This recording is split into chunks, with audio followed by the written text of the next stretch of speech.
Selanjutnya ada konfigurasi LAN, yang mana IP-nya ini kita ubah menjadi ASN, yaitu 192.168.54 dan jangan lupa ini juga ada API servernya supaya ketika tersebut sudah kita konfigurasi kita akan berikan IP-nya ke klien.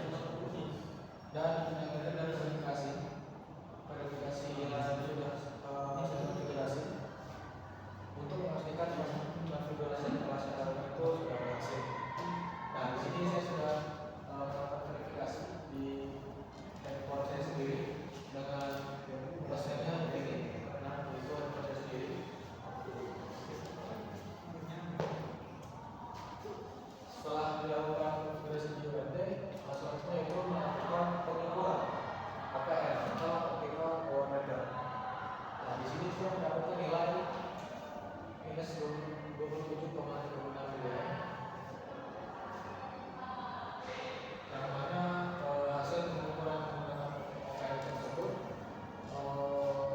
panjang globalnya yaitu 1.300 dan menunjukkan daya optik sebesar minus 27,36 miliar.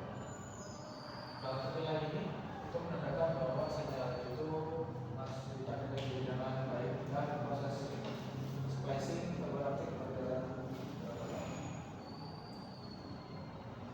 Selanjutnya itu kesimpulan. Kesimpulan ini praktikum kelas RL itu sudah berhasil dengan splicing dari ODC hingga WT. Nah, seluruh tahapan dari penarikan kabel, kemudian pengupasan serat, urusan spacing hingga konfigurasi itu sudah dilaksanakan sesuai prosedur.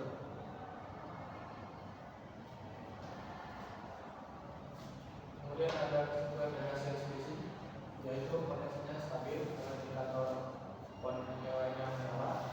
Kemudian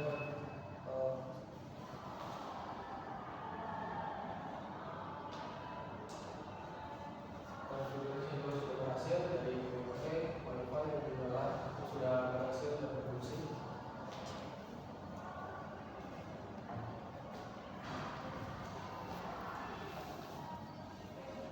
Mungkin sekian presentasi yang dapat saya sampaikan. Apabila dari teman-teman ada yang menanyakan, kita silakan.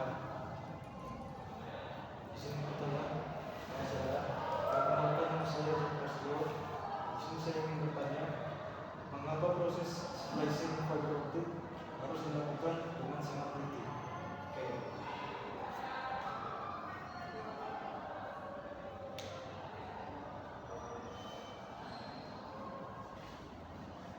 Untuk pertanyaan adalah mengapa proses splicing fiber optik harus dilakukan dengan sangat teliti? Jawabannya adalah karena proses splicing itu harus dilakukan dengan teliti agar serat kotoran yang hasil putih itu dapat memberikan kualitas sinyal optik dan yang hasil yang bagus, hasil yang baik.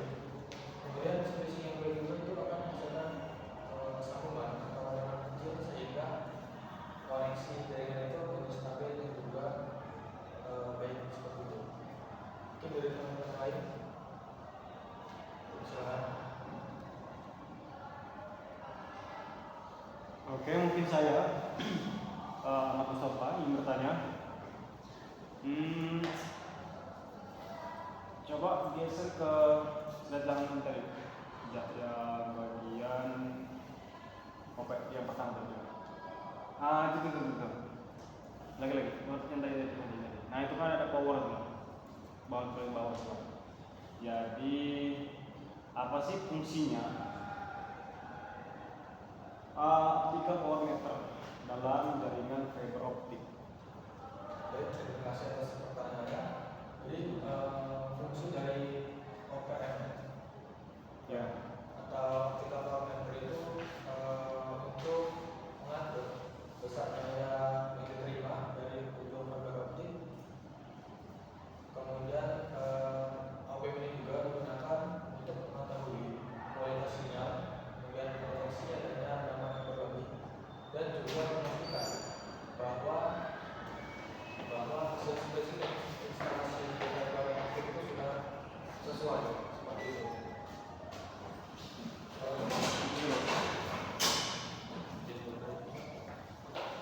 Mungkin dari teman-teman ada yang ada lagi. Saya selanjutnya saya personal pribadi ya. Pertanyaan adalah apa fungsi dari Jeffer pada nanti dalam jaringan FTTH? Ada JP server. Ya.